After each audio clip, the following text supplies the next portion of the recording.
Welcome to my YouTube channel Next animation.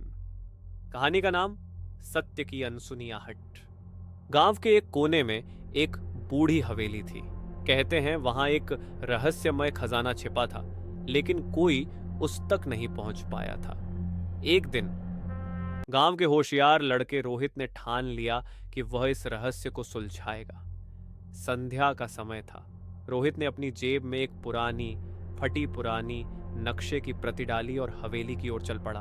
हवेली के पास पहुंचते ही उसे लगा कि कोई उसका पीछा कर रहा है, पर जब उसने मुड़कर देखा तो वहां कोई नहीं था। उसकी धड़कन तेज हो गई, पर वह रुका नहीं। जैसे ही रोहित ने हवेली के दरवाजे पर दस्तक दी, दरवाजा धीरे धीरे खुद ही खुल गया। अंदर घुसते ही उसने देखा दीवारों पर पुरानी तस्वीरें लटकी थी। उसकी नजर एक तस्वीर पर रुकी।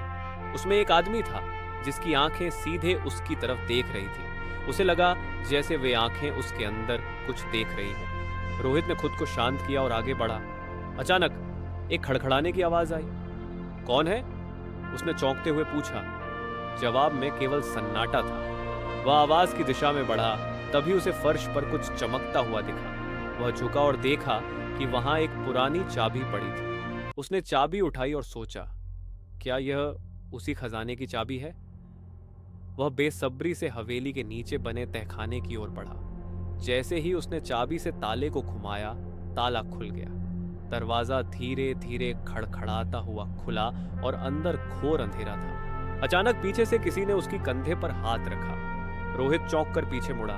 वहां एक बूढ़ा आदमी खड़ा था, जिसके चेहरे पर गहरी झुर्रियां थी। उसने धीमे स्वर में कहा, यह खजाना सत्य का है। जो झूठ बोलेगा वह इसे कभी नहीं पाएगा। रोहित ने बूढ़े की बात सुनी और बोला, मैं तो बस सच जानना चाहता हूं। बूढ़ा आदमी मुस्कुराया और धीरे से गायब हो गया। तभी तहखाने के अंदर से रोशनी निकलने लगी। रोहित आगे बढ़ा।